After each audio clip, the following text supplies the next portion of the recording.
queridas. Bom dia a todos e a todas, graça e paz.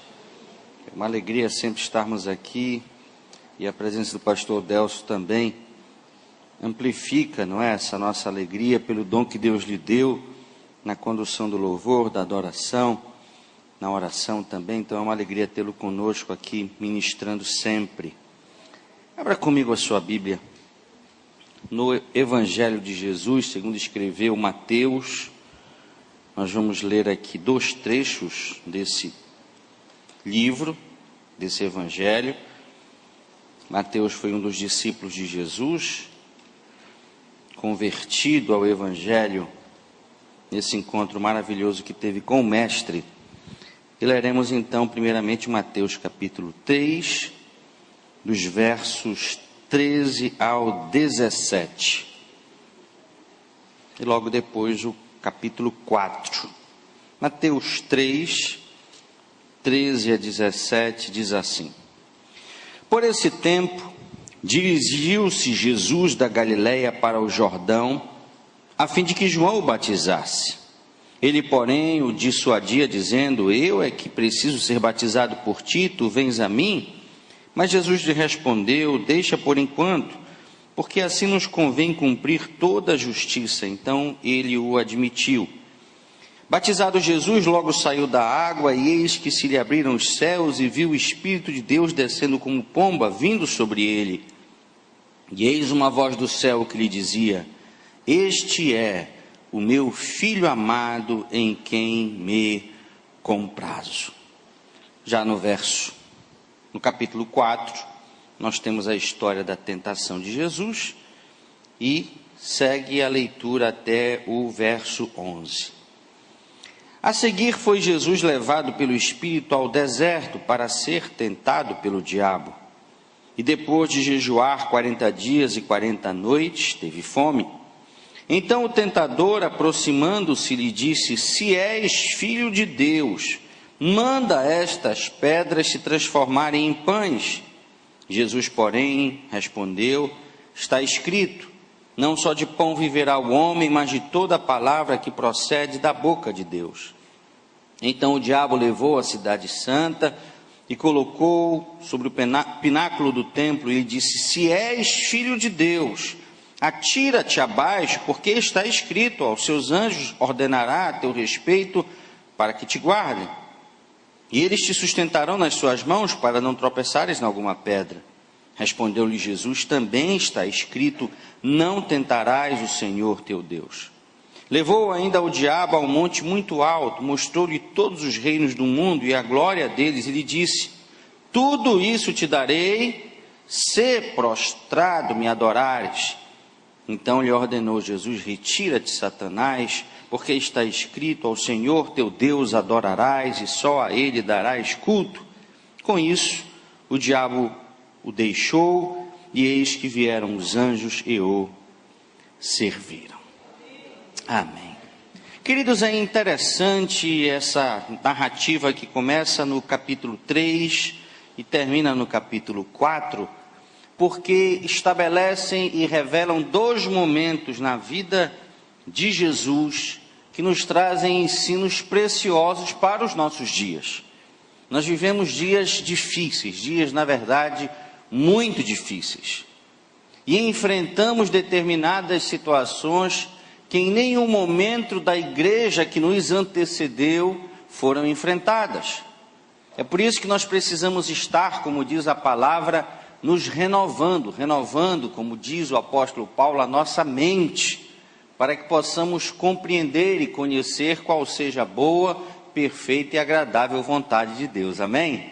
Essa renovação da mente precisa nos levar a enfrentar situações também insólitas, nunca dantes enfrentadas, e são os desafios para os quais Deus nos prepara. Aqui, entre o 3 e o 4, nós vamos encontrar no 3 uma declaração expressa do próprio Deus a respeito de Jesus, do Pai a respeito do Filho, de que ele era o Filho amado em quem o Pai tinha prazer, verso 17. Mas já no capítulo 4, no capítulo seguinte, na tentação a qual Jesus foi submetida, nós encontramos o inimigo de Deus, o inimigo das famílias, o inimigo de Jesus, o nosso maior inimigo, confrontando Jesus a respeito dessa mesma condição, porque ele vem e traz uma provocação no verso 6, se tu és o Filho de Deus. No 3 ele já dizia, se és Filho de Deus, tentando trazer uma dúvida, tentando plantar uma semente de questionamento no próprio Cristo, porque nós sabemos que Jesus era 100% Deus, mas era também 100% homem. Só por ser 100% homem é que ele serve para ser o nosso grande e maior referencial. Só por ser 100% homem e estar sujeito durante os anos que viveu na face da terra, é que ele serve para ser o nosso modelo comportamental, para ser o nosso modelo de ação e de reação, para ser o modelo do caráter que eu e você devemos buscar, porque ele era homem sujeito às mesmas tentações, às mesmas provações que eu e você somos e estamos sujeitos. Mas destaca-se aqui essa palavrinha que o inimigo de Deus usa com tanta sutileza, o ser. Ora, em Mateus 3,17, Deus não usa o ser como um questionamento, como uma dúvida, como uma possibilidade, dizendo, olha, se esse for o meu filho amado, não, ele diz, este é o meu filho amado em quem me comprazo. Mas o inimigo de Deus usa a linguagem do ser. E na verdade são vários seres que aparecem na Bíblia, alguns servem, por exemplo, para ensino.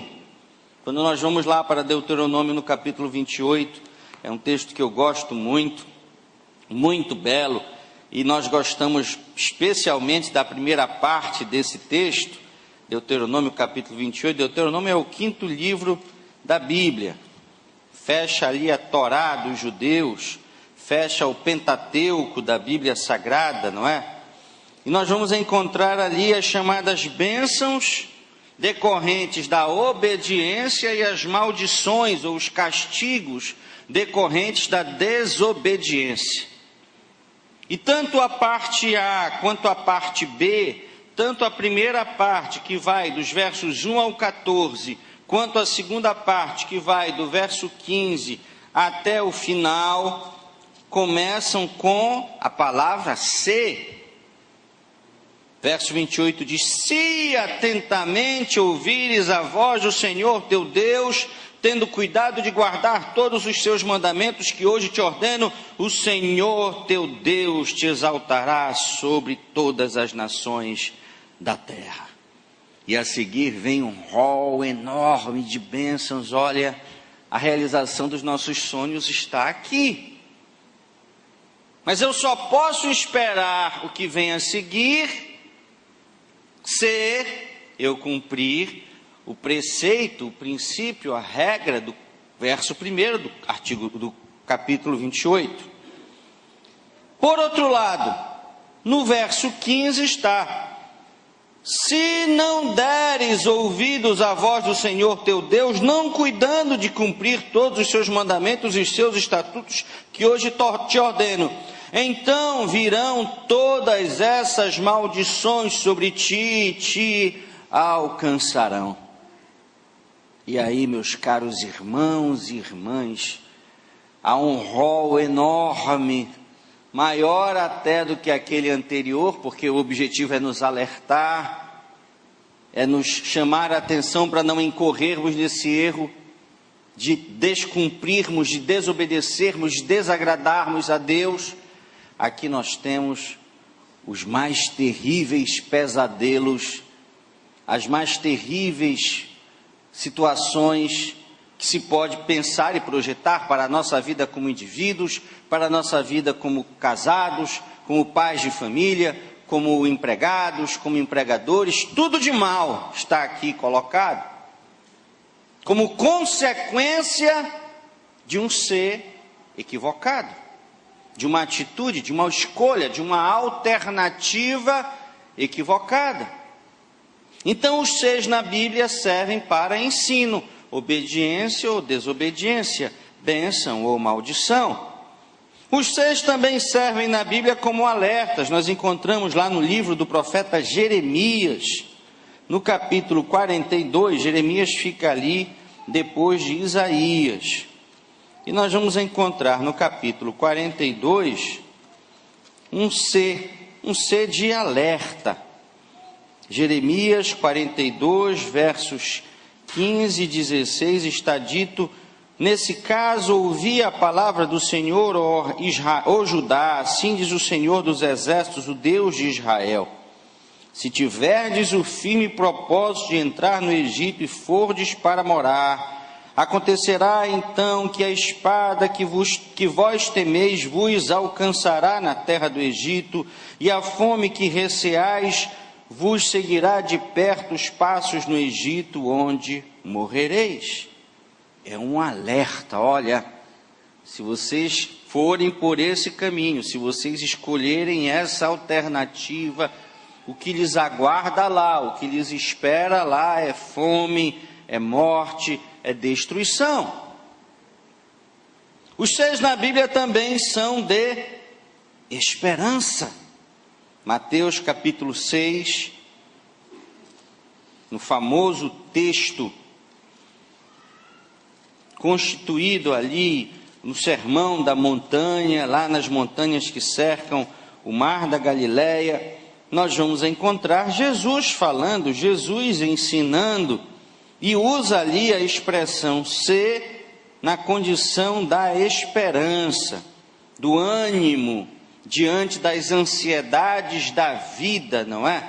E ele, depois de dizer assim, olha, não andeis ansiosos pela vossa vida, quanto ao que haveis de comer ou beber, nem pelo vosso corpo, quanto ao que haveis de vestir. E aí ele traz todos os seus argumentos, e no verso 30 ele diz, ora, se Deus veste assim a erva do campo, que hoje existe, amanhã é lançada no forno, quanto mais a vós outros, homens de pequena fé. Portanto, não vos inquieteis, dizendo que comeremos, o que beberemos, ou com que nos vestiremos, porque os gentios é que procuram todas essas coisas, mas vosso Pai Celeste sabe que necessitais de todas elas. Buscai em primeiro lugar o seu reino e a sua justiça, e todas estas coisas vos serão acrescentadas. Então, no verso 30, Jesus usa o ser como uma condição afirmativa do cuidado. Deus está, se Deus cuida das flores, da erva do campo, imaginem de vocês, o ser aqui é um ser de esperança. Mas o inimigo de Deus, o nosso inimigo, Satanás, diabo, qualquer nome que se queira dar, usa o ser para plantar dúvida. E é nesse ser, na dúvida, que são provadas a nossa fé, o nosso amor, a nossa paciência, a nossa sinceridade. Jesus estava ali iniciando o seu ministério, depois do batismo de João, depois dos 40 dias de jejum, ele estava então ali preparado para tornar pública a sua chamada, a sua condição de Messias, Filho de Deus. E nesse momento de transição, nesse momento tão importante, ele foi provado. Provado na sua fé, provado no seu amor, provado na sua sinceridade, provado na sua paciência, como eu e você somos provados. Todo dia um pouco, em algumas situações mais ainda. O pastor Delcio há pouco nos levou a essa reflexão no momento de intercessão, no momento de oração. E quantas vezes nessas circunstâncias nas quais nos encontramos, vem a dúvida: será que eu sou mesmo filho de Deus? a voz do inimigo através de outras pessoas, ou se nós dermos brechas, através do nosso próprio coração, da nossa própria mente, chega e começa a nos questionar: tu és mesmo filho de Deus? Ele está contigo? Se Ele está contigo, por que tu estás nessa condição? Por que tu estás passando fome? Por que tu estás só? Por que tu estás no deserto? Tu és filho, será que és filho? E muitas vezes nós acabamos cedendo a esses argumentos. Na tentação, não apenas de Jesus, porque um dos projetos de Satanás, todos nós sabemos, na verdade o seu projeto de existência é matar, roubar e destruir. E Satanás, em algumas oportunidades, se apresenta para nós como ele realmente é. Só que a expressão, as manifestações do inimigo de Deus, se forem feitas de maneira muito clara, muito objetiva, normalmente nós a repudiamos. Nós fugimos desse confronto, desse enfrentamento. Sabemos que é um caminho a não ser percorrido, sabemos que é uma companhia a não ter conosco. Então é óbvio, você quer ter os anjos ao seu lado, você quer ter a presença de Deus consigo, amém, queridos? É por isso que algumas dessas manifestações são realmente repulsivas para nós. Nós não queremos tê-las perto das nossas vidas, das nossas famílias, dos nossos relacionamentos, dos nossos lares. Muitas vezes evitamos isso através de símbolos, através de imagens, através de filmes, através de programas, não é? Ontem mesmo um amigo meu, que não é evangélico, dizia como ele tinha ido acompanhar o filho num desses filmes de terror e quanto ele estava perturbado, não é? Por ter assistido isso. E tem crentes que ainda leva para a sua casa, não é? Imagens, filmes, séries de terror, deixam os seus filhos assistir a questão dos vampiros, que são uma moda agora, não é? Dos zumbis. E aí a gente não consegue compreender, porque nós estamos buscando um mundo que seja bonito, que seja belo, que nos remeta ao valor do ser humano, e de repente você está investindo naquilo que é o mal, que é o negro, não na condição de raça, não é? Mas daquilo que é o lado obscuro, o lado escuro da existência humana. E de repente você está investindo no Harry Potter para os adolescentes, ou nessa onda vampiresca que está aí. É impressionante. Se você estiver na sua casa e for olhar quantas séries hoje investem nessa área, é algo assustador. Na nossa época, e aí eu falo da minha época de adolescente, de jovem, eram filmes assim esporádicos e você achava aquilo muito estranho. Era o Conde Drácula, eram os filmes de terror, de suspense. Mas agora não, as histórias de amor são histórias que envolvem, não é, essa relação com o sobrenatural e com um sobrenatural que é sedutor. Eu lembro até de uma interpretação que se dava aquela música bela, não é, que fala que um anjo caiu do céu e que apareceu e que mudou a história, a vida, uma música romântica, não é? Mas que se aproxima muito daquilo que ocorreu com a trajetória de Lúcifer, que era o anjo de luz que caiu do céu, e que usa como uma das suas principais estratégias para nos enganar e para nos afastar de Deus, a sedução. A sedução da palavra, a sedução do argumento para aqueles que são mais intelectuais, para aqueles que são mais inteligentes, não é? Porque nós somos desafiados a responder esses seis.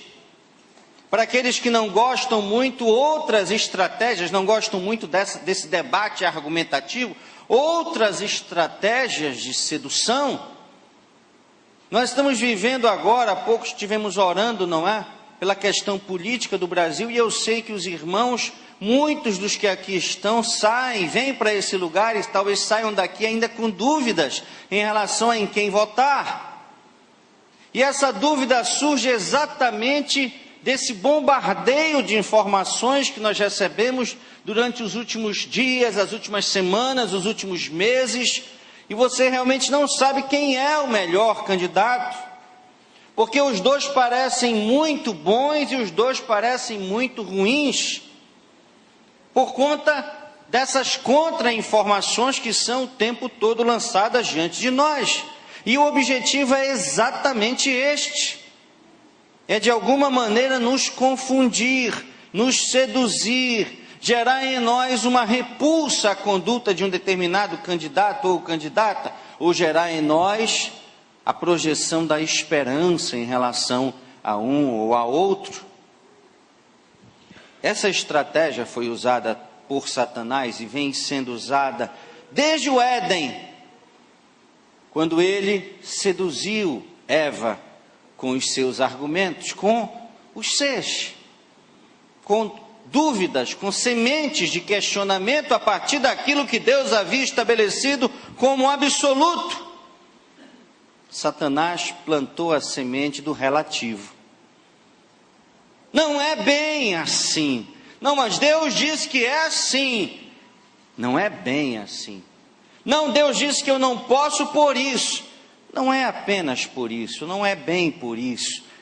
E quando nós abrimos a possibilidade de sermos seduzidos, de ouvirmos esse argumento, e não tendo as armas para contra-atacar, para nos defender e contra-atacar em relação a esses argumentos, é óbvio que eles acabam, sem dúvida nenhuma, alcançando os seus objetivos. E que objetivos são esses? Os de sempre: roubar, matar e destruir.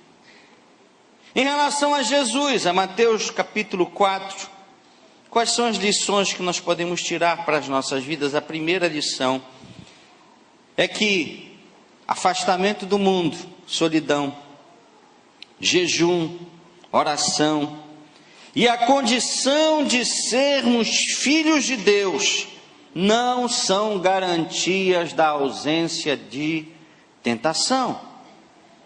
Se Jesus foi tentado, eu e você podemos ser. Melhor dizendo, se Jesus foi tentado, eu e você estamos sendo tentados. Se Jesus foi tentado, eu e você seremos tentados. Faz parte do processo, inclusive de aperfeiçoamento da nossa vida espiritual, de podermos subir um degrau a mais, em busca da maturidade. Nos submetermos à tentação é como uma prova.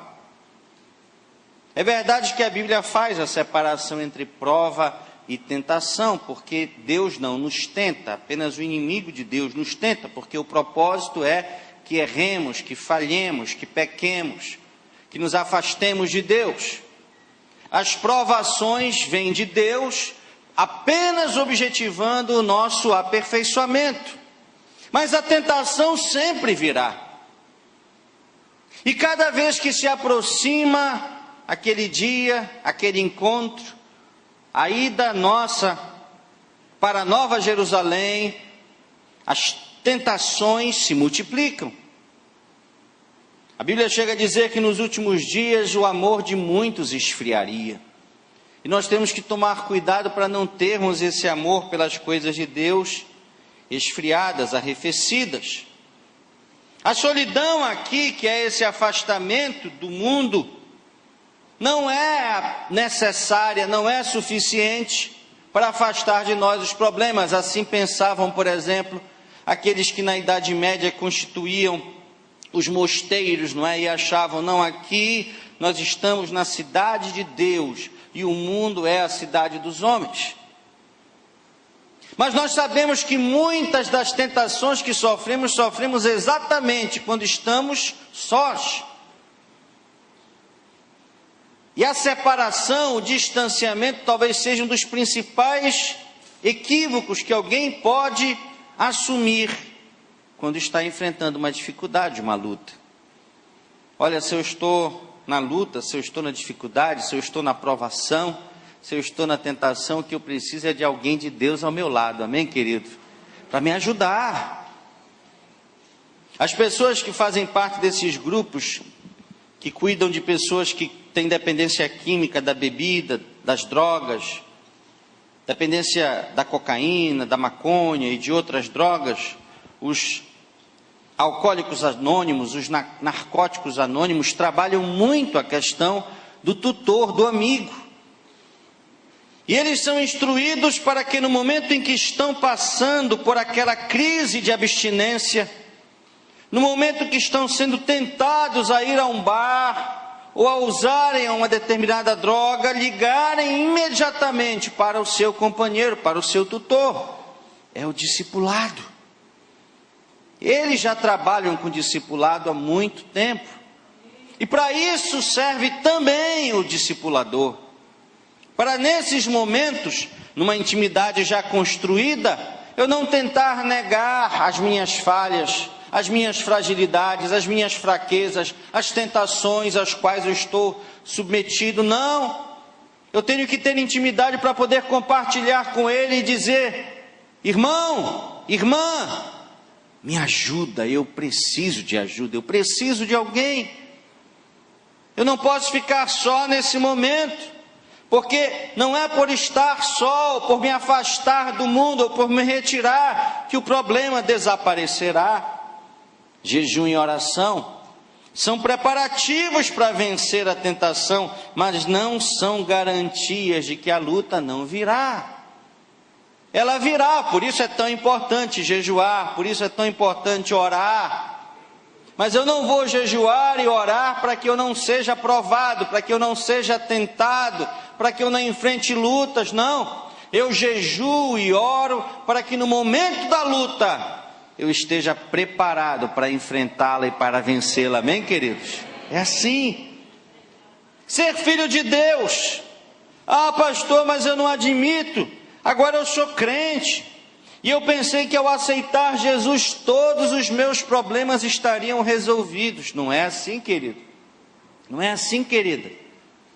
Se Jesus foi tentado, se o apóstolo Paulo, que tem sem dúvida nenhuma condição de ser, talvez junto com Pedro, aqueles que ocupam o degrau imediatamente abaixo do próprio Cristo, grandes homens, grandes pregadores, grandes referenciais da igreja cristã dos primeiros séculos, se esses homens passaram pelo que passaram, se Jesus passou pelo que passou, não pense que eu e você estaremos fora desse tipo de enfrentamento. Mesmo como filhos de Deus, seremos provados, seremos tentados. A segunda coisa que nós aprendemos é que é preciso tomar cuidado com as artimanhas de Satanás, já dissemos. Ele age na sutileza. Se você encontrar um demônio diante de si, é óbvio, você vai repreendê-lo em nome de Jesus. Se Eva soubesse que a serpente era uma representação, uma encarnação de Satanás, ela obviamente não teria dado ouvidos a ele. Quando nós encontramos alguém na nossa trajetória, na nossa vida, que se declara adepto das obras do mal, é óbvio, aquilo que aquela pessoa nos fala não tem relevância nenhuma para nós. Por isso mesmo, Satanás age na sutileza, não diretamente, ele age indiretamente. E isso está em 1 Pedro, no capítulo 5:8, num texto muito conhecido, porque a Bíblia fala, não é? E nós acabamos de ler, que os anjos do Senhor estão ao nosso redor, para nos proteger, para nos guardar.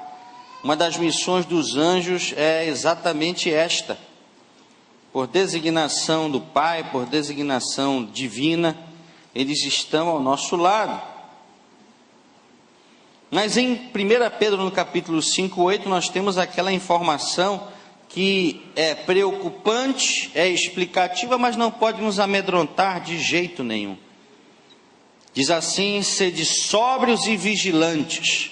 O diabo, vosso adversário, anda em derredor, como leão que ruge, procurando alguém para devorar. Ele age indiretamente, ele age na sutileza. E eu lembro do pastor Monteiro, que sempre às terças-feiras, nos nossos cultos de ensino, de doutrina, faz alertas muito específicos para as vidas dos jovens, dos adolescentes, dos adultos, homens, mulheres. E muitas vezes as pessoas ouvem aquilo e dizem: mas o pastor já está falando de novo disso, mas o pastor insiste nesse exemplo, mas o pastor parece que não consegue falar de outra coisa. Meu irmão, minha irmã, se o pastor fala isso, se nós temos aqui alguns temas, alguns exemplos que se repetem, é porque nós sabemos, e o Espírito Santo sabe, ele nos dirige a falar que essas são necessidades nossas, essas são necessidades da igreja, essas são necessidades dos homens e das mulheres desse século, do século 21.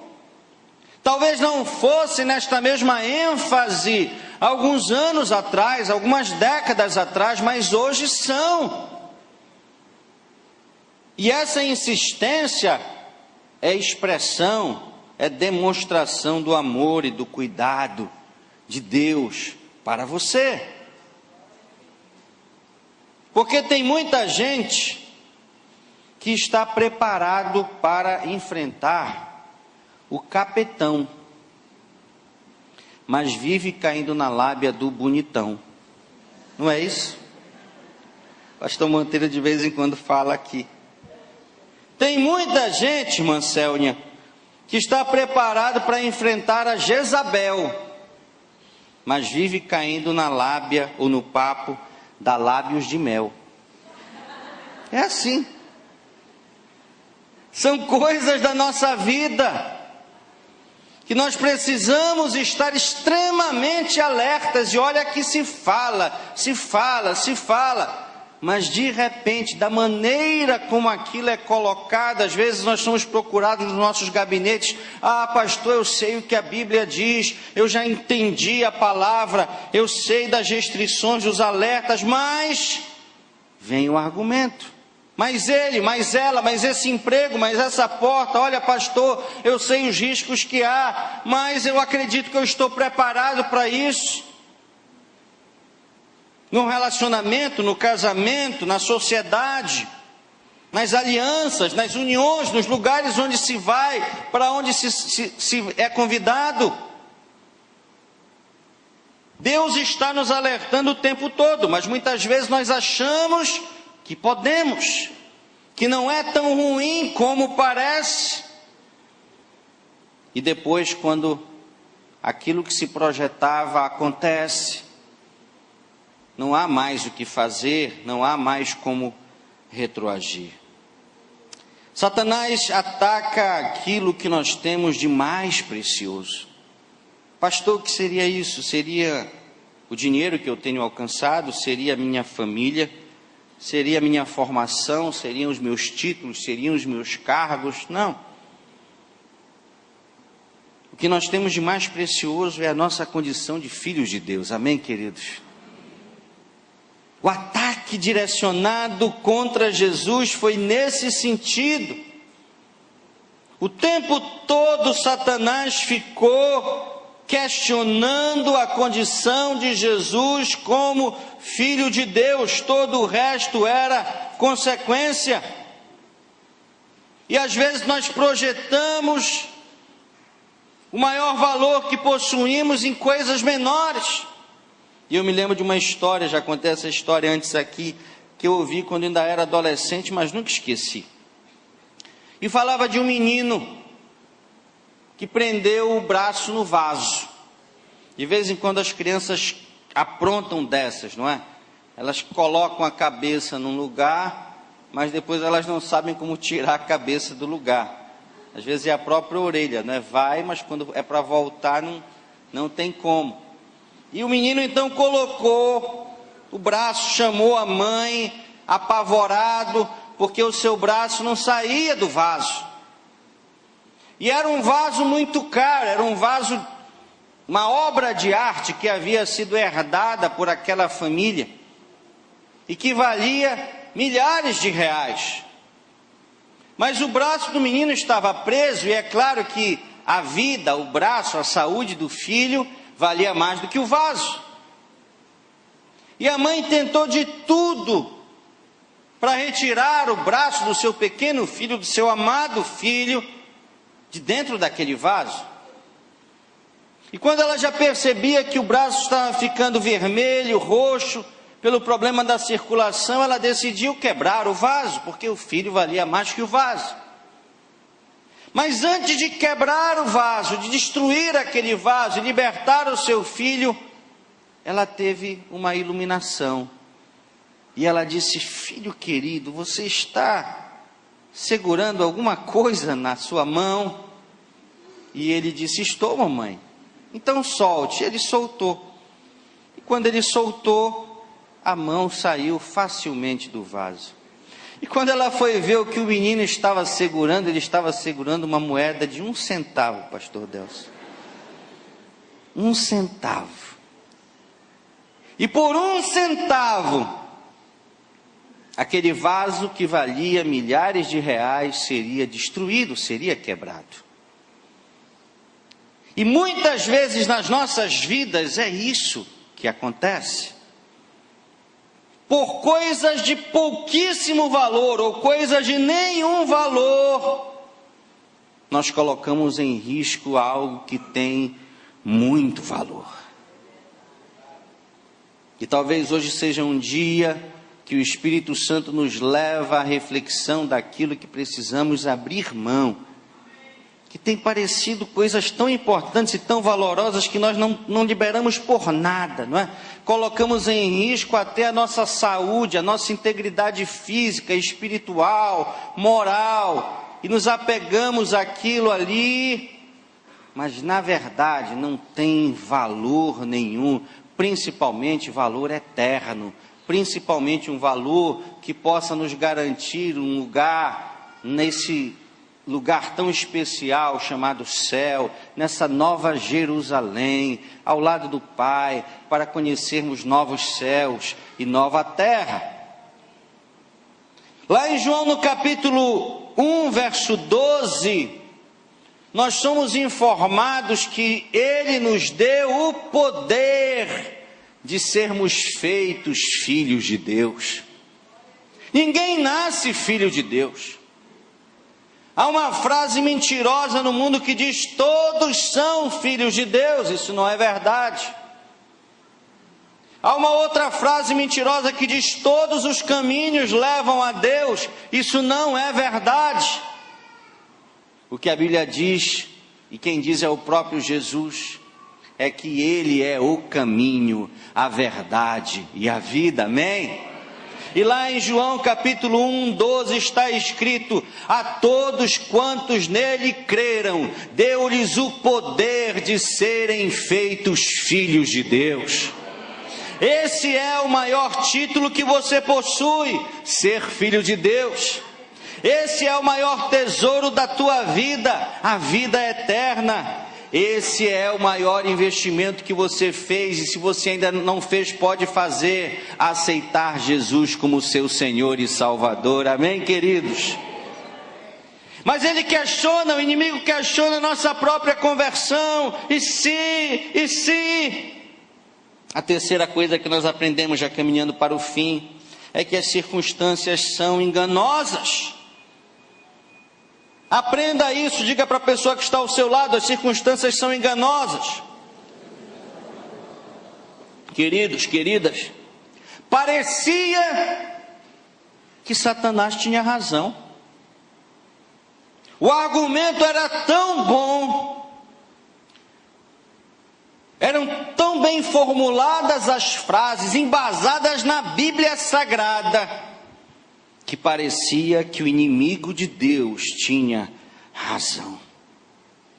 Parecia que Jesus estava só, abandonado. Parecia que Jesus estava no lugar errado, no deserto. E a primeira imagem que nós temos do deserto é que deserto é lugar de derrotado. Deserto é lugar onde tudo falta. Como é que Jesus, Filho de Deus, amado do Pai, estava lá? Jesus estava com fome. Sabe qual era a mensagem que Satanás queria colocar diante dele? Olha, o teu pai não está suprindo as tuas necessidades básicas. Parecia que o inimigo tinha razão, mas ele estava totalmente enganado. E Jesus foi vencendo cada uma daquelas mentiras através da palavra. Satanás conhecia a palavra? Conhecia, mas Jesus era a palavra, amém? Jesus era a palavra encarnada. E para cada ataque, para cada uso mentiroso, equivocado, distorcido, relativista da palavra, Jesus vinha com a fonte de vida, com a palavra que purifica, que limpa. E enquanto Satanás dizia: Jesus, tu estás só, Jesus, tu estás abandonado, ele dizia: não, eu nunca estou só, nós nunca estamos sós. Isaías 49, os versos 14 e 15, nós vamos agora ler 3 textos de Isaías para encerrarmos. Isaías 49, 14 e 15 diz assim, grave esse texto, meu irmão, quando você se sentir só, você também, minha irmã, quando você se sentir abandonada, está escrito aqui em Isaías capítulo 49, 14 e 15, mas Sião diz, o homem diz, o Senhor me desamparou, o Senhor se esqueceu de mim. O Senhor responde: acaso pode uma mulher esquecer do filho que ainda mama, de sorte que não se compadeça do filho do seu ventre? Mas ainda que esta viesse a se esquecer dele, eu, todavia, não me esquecerei de ti. Aleluia, glória a Deus. E se depois você for no verso 16, você vai ver o porquê e a razão disso. É que o seu nome está escrito nas palmas das mãos de Deus. Amém? Olha, quando eu quero me lembrar de algo, eu escrevo as coisas aqui. Meus filhos até perguntam: o que é isso, papai? É para eu não esquecer, não é? Que eu não esqueço. E no verso 16 está escrito: eis que nas palmas das minhas mãos te gravei. Aleluia. Jesus não estava só, nós nunca estamos sós. A maior promessa que Jesus nos fez foi a de que Ele estaria conosco até a consumação dos séculos. E Jesus é fiel nas suas promessas. Talvez você tenha pensado: mas pastor, o deserto, eu estou passando por um deserto. Eu estou num lugar onde não devia estar. Eu estou numa casa, eu estou num bairro, eu estou num emprego que para mim é problema. Eu não estou satisfeito. Aprenda uma coisa: mais importante do que o lugar onde você está é com quem você está. Amém, querido? Com Deus pode ser deserto. Com Deus pode ser vale, pode ser abismo, pode ser monte. Ele faz esse lugar o lugar da vitória, amém? Está lá em Isaías no capítulo 43, de 1 a 3, texto muito conhecido. Mas agora assim diz o Senhor que te criou, que te formou: não temas, porque eu te remi, eu chamei-te pelo teu nome, tu és meu. Quando passares pelas águas, eu serei contigo.